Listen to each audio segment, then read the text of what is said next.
A una nueva edición de este noticiero informativo. Por la pantalla de Canal 4, como siempre, nos estaremos compartiendo toda la información a nivel local y en este sentido hoy comenzamos como de costumbre, los días jueves, ya lo extrañábamos aquí en la mesa de Radio Canal. Tenemos una nueva columna de economía de la mano del doctor en Ciencias Económicas Carlos Cravero, que nos visita nuevamente en el piso. Bueno, bienvenido Carlos, antes que nada. Muchas gracias, Alejo. Bueno, hoy vamos a estar conversando acerca de un tema que es interesante, no solamente para la ciudad, para todo el país, porque es algo que está muy presente, ¿no? El índice de precio al consumidor, ¿qué es? ¿Cómo se relaciona con la inflación? Bueno, para conocer un poquito más acerca de esto, ¿qué es el IPC? Bueno, lindo y preocupante tema, porque también, estamos sí. todos pendientes de los aumentos de precios, la inflación que tanto nos castiga a todos, ¿no?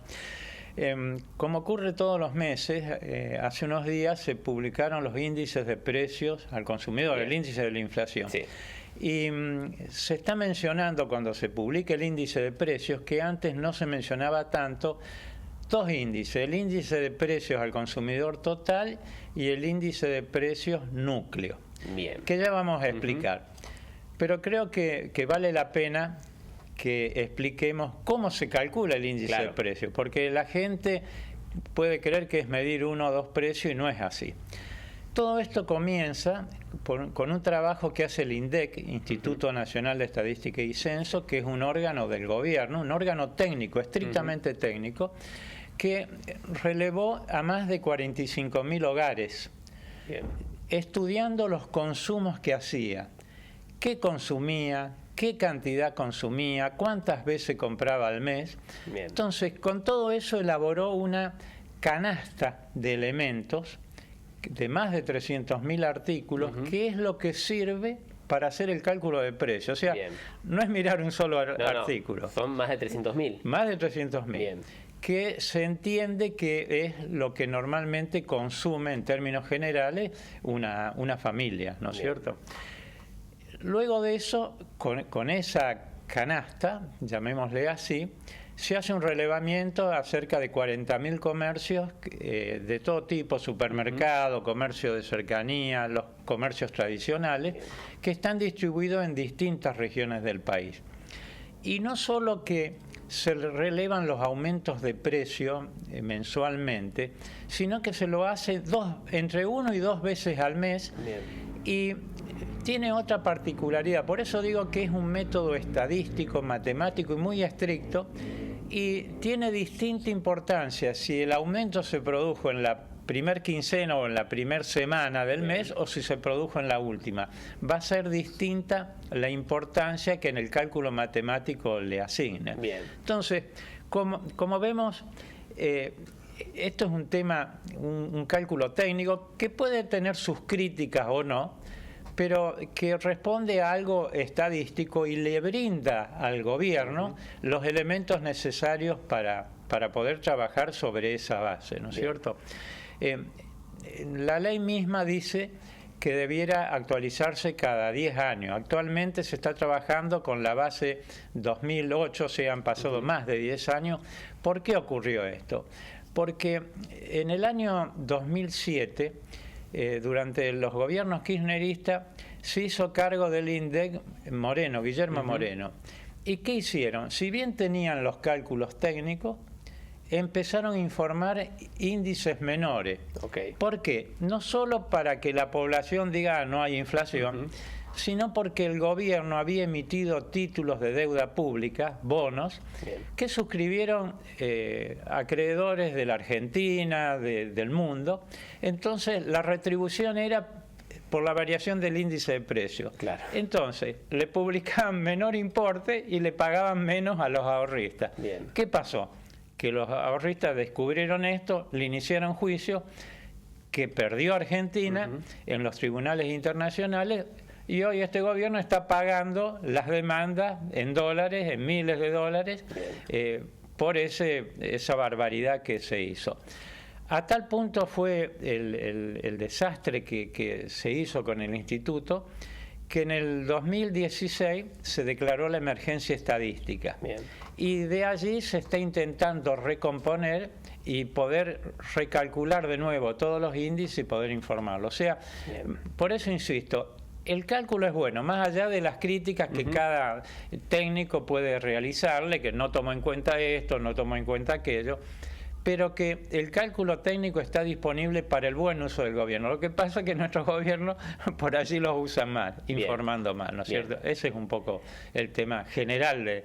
Ok, es un trabajo entonces que se realiza una especie de trabajo de campo, ¿no? Que se hace por lo menos 2 veces por mes, recabando la información de supermercados, de comercios a nivel país, para sacar el cálculo también a nivel nacional, un cálculo general. Exactamente, a tal punto, por ejemplo, que en las provincias más alejadas del puerto, del interior, el elemento más importante son los alimentos, más del tercio. Bien. En cambio, por ejemplo, en Buenos Aires, en Cava, los alimentos representan un 25%. Tiene más importancia, por ejemplo, los servicios. Bien. O sea, que toma toda la variedad de elementos. Por eso digo que es confiable en términos técnicos, ¿no? Eso por un lado. Pero volvamos al inicio, que fue lo que planteamos.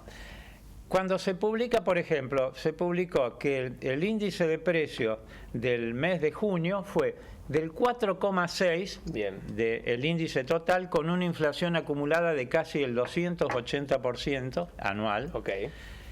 Mientras que el otro índice, el núcleo, fue del 3,7. ¿Cuál es la diferencia? Bueno, la diferencia es que el índice núcleo no toma en cuenta los precios regulados, luz, electricidad, combustible, que los va fijando el Estado. Bien. Y tampoco toma en cuenta los precios de productos de temporada.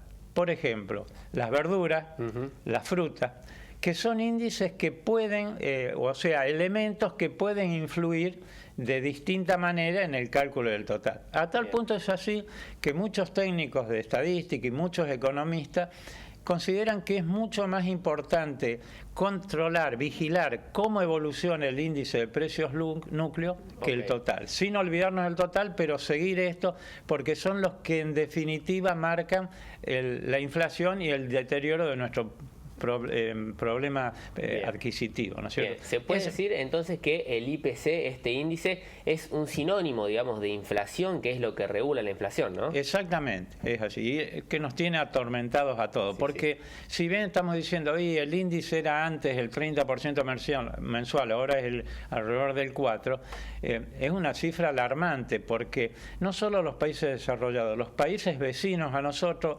ese índice mensual ellos lo tienen anual. Claro. Y nosotros estamos lejos de llegar a eso. Por ejemplo, de enero a ahora la inflación fue del 80% según el índice. O sea, estamos hablando de valores muy importantes y que nos afectan a todos los argentinos. Por eso que yo digo que la inflación es un flagelo, es el peor mal económico que podemos tener. Bien, y mucha gente se basa en este índice núcleo porque es algo que se mantiene a lo largo del año, como bien mencionaba, deja de lado las cosas de temporada. De las cosas de temporada. O si el gobierno autoriza algún aumento en los combustibles, que me va a cambiar el índice de precios, lógicamente. Bien, ¿no? Bien, perfecto. ¿Y hacia dónde vamos encaminados en este momento en nuestro país con respecto a este índice? ¿Va mejorando un poco con respecto a años anteriores? ¿Cómo es la situación? Bueno, como comentaba recién, entiendo que la tendencia es buena, porque el índice de inflación va disminuyendo o se mantiene en ese tipo de valores, comparándolo con lo que era antes. Claro. Pero de cualquier manera el índice no es bueno, es malo para la gente. Creo que la tendencia es buena. Más allá de los métodos que uno puede criticar al Ministerio de Economía, que todo esto se está consiguiendo con el tema del déficit cero, pero que está también ocasionando una recesión muy importante, sobre todo en las empresas más pequeñas. Bien. No nos olvidemos que San Francisco tiene gran poderío en sus empresas, que son casi todas pymes, que son las que están muy afectadas en este momento. Claro, se está enfocando mucho más en lo macro en este tema que en las empresas más pequeñas. Que en las empresas más pequeñas, exactamente. Bien. Bueno, veremos cómo continúa, esperemos que vaya para mejor con el tema de la inflación. Ojalá sea así. Muchísimas gracias, Carlos. No, al contrario. Hasta aquí teníamos la palabra.